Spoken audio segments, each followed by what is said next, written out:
नमस्कार दोस्तों, मैं हूं जितेंद्र दीक्षित। 4 PM महाराष्ट्र में आपका स्वागत है। अंग्रेजी में एक शब्द है फ्रेनेमी। फ्रेनेमी दो अंग्रेजी शब्दों को मिलाकर बनाया गया है। एक है फ्रेंड और दूसरा है एनिमी। फ्रेनेमी शब्द ऐसे दो लोगों के आपसी रिश्तों को परिभाषित करने के लिए इस्तेमाल किया जाता है जिनके बीच के रिश्ते काफी उलझे हुए होते हैं। ना तो हम उन्हें आपस में दोस्त बता सकते हैं, ना उन्हें एक दूसरे का दुश्मन बता सकते हैं, या फिर उनके रिश्तों में दोस्ती और दुश्मनी दोनों के एलिमेंट्स होते हैं। तो कुछ ऐसा ही रिश्ता प्रधानमंत्री नरेंद्र मोदी और एनसीपी प्रमुख शरद पवार के बीच भी है। दोनों एक दूसरे के राजनीतिक प्रतिद्वंदी हैं, अलग अलग पार्टी से आते हैं और अक्सर एक दूसरे पर तीखे निशाने भी साधते हैं। लेकिन कई ऐसे मौके आए हैं जब वे एक दूसरे की तारीफ भी कर चुके हैं, एक दूसरे का सम्मान भी कर चुके हैं, और इनके बीच के आपसी रिश्ते कभी नरम रहे हैं तो कभी गर्म रहे हैं। तो हमारे देश के ये सबसे बड़े फ्रेनेमी हैं नरेंद्र मोदी और शरद पवार। और हाल ही में इसकी एक मिसाल देखने मिली। प्रधानमंत्री नरेंद्र मोदी कल महाराष्ट्र के दौरे पर थे। वो शिरडी आए और शिरडी में आकर उन्होंने किसानों से जुड़े हुए कई सारे प्रोजेक्ट्स का उद्घाटन किया।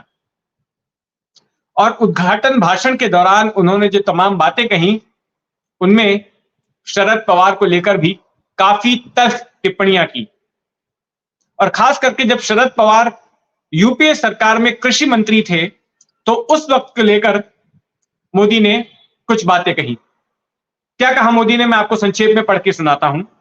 मोदी ने कहा कि एक तरफ जहां उनकी सरकार किसानों को सक्षम कर रही है, तो शरद पवार किसानों के नाम पर राजनीति कर रहे हैं। मैं व्यक्तिगत तौर पर उनका सम्मान करता हूं, लेकिन किसानों के लिए उन्होंने क्या किया? अपने 7.5 साल के कार्यकाल में उन्होंने सिर्फ 3.5 लाख करोड़ के एमएसपी का अनाज किसानों से खरीदा। दूसरी तरफ हमारी सरकार ने किसानों से 13.5 लाख करोड़ रुपए का अनाज लिया। तो ये बात कही। फिर इसके बाद मोदी ने आरोप लगाया कि शरद पवार के कार्यकाल में किसानों को एजेंट्स पर निर्भर रहना पड़ता था, उन्हें उनका भुगतान समय पर नहीं मिल पाता था। लेकिन मोदी का कहना था कि हमारी सरकार ने सीधे किसान के खातों में पैसे भिजवाने की व्यवस्था कर दी। तो इस तरह से मोदी ने यह जताने की कोशिश की कि भले ही महाराष्ट्र से इतने बड़े राजनेता कृषि मंत्री बन गए हों देश के, लेकिन महाराष्ट्र के किसानों का वो कोई भला नहीं कर पाए, और भला कर रही है उनकी सरकार। लेकिन अब थोड़ा पीछे जाके देखते हैं। यहां तो हमने देखा कि किस तरह से मोदी खिंचाई कर रहे हैं पवार की, उन पर टिप्पणी कर रहे हैं। लेकिन अगर हम चंद साल पीछे जाएं तो पाएंगे कि कई ऐसे भी मौके आए हैं जहां पर मोदी ने शरद पवार की तारीफ की है।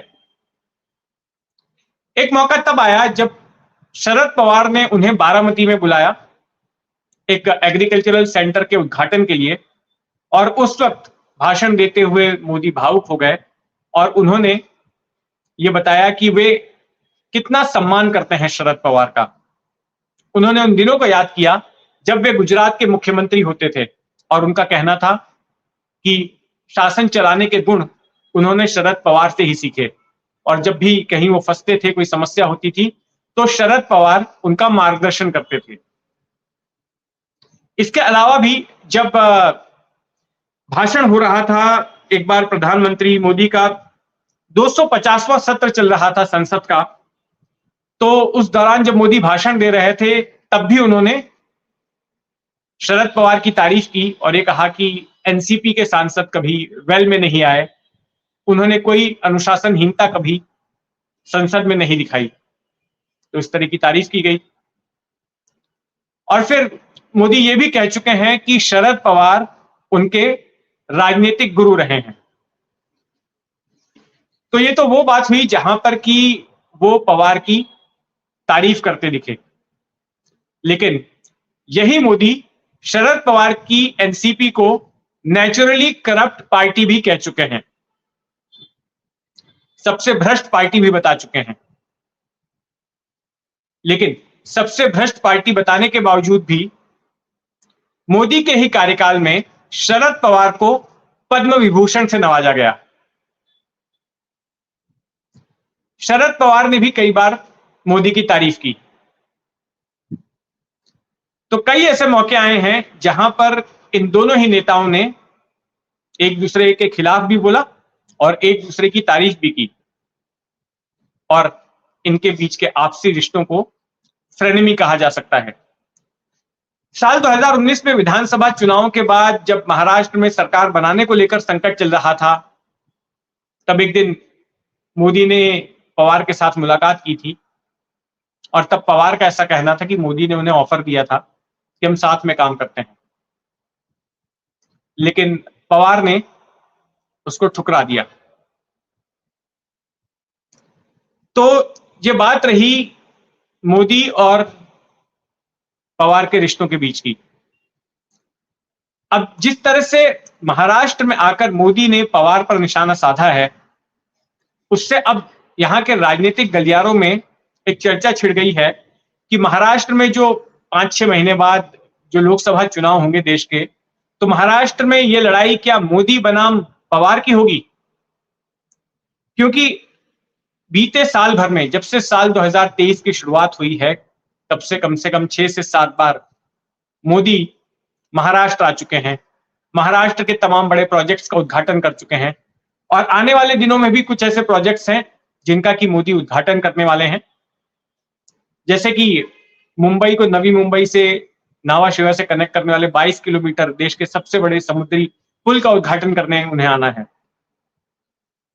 इसके साथ ही यह बताया जा रहा है कि जब चुनावी कैंपेन शुरू होगा तो बड़ी तादाद में रैलियां मोदी महाराष्ट्र में ही करने वाले हैं, क्योंकि महाराष्ट्र से ज्यादा सीटें हासिल करना बीजेपी के लिए बेहद जरूरी है केंद्र में सत्ता स्थापित करने के लिए।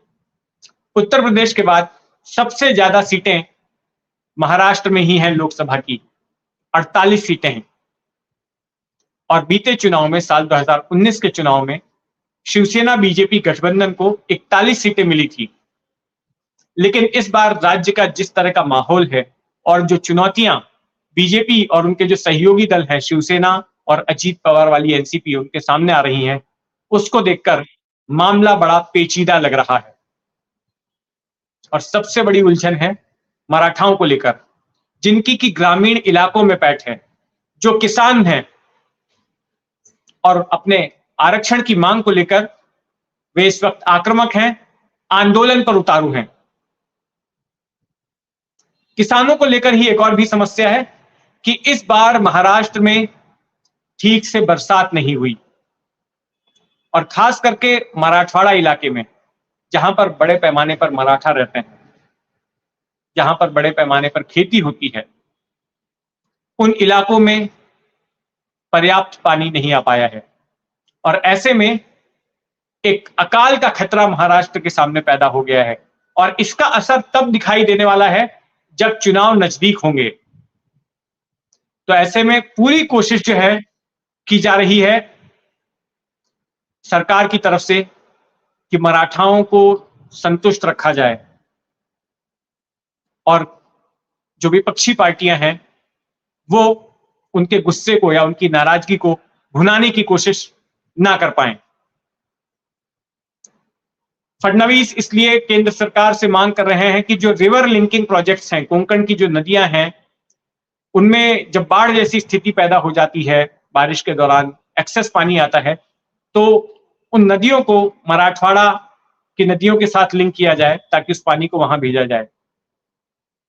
तो इस तरह के प्रोजेक्ट्स पर बात हो रही है। इसके पहले भी जब फडणवीस मुख्यमंत्री थे महाराष्ट्र के, तब भी अकाल पड़ा था, सूखा पड़ा था। तब उन्होंने एक स्कीम निकाली थी जलयुक्त शिवार की, कुछ हद तक वो सफल भी हुई थी, और तब अकाल भी एक बड़ा मुद्दा बन गया था।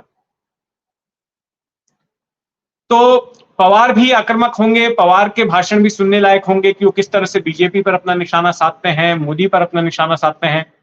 तो वहीं दूसरी तरफ मोदी भी चुनाव तक बार बार महाराष्ट्र आते रहेंगे, और जैसा कि उन्होंने संकेत दिया है कि उनके निशाने पर पवार होंगे। तो मोदी बनाम पवार की कैसी होगी ये सियासी लड़ाई, इस पर हमारी नजर बनी रहेगी। आप भी अपनी नजर बनाए रखें 4 PM महाराष्ट्र पर। धन्यवाद।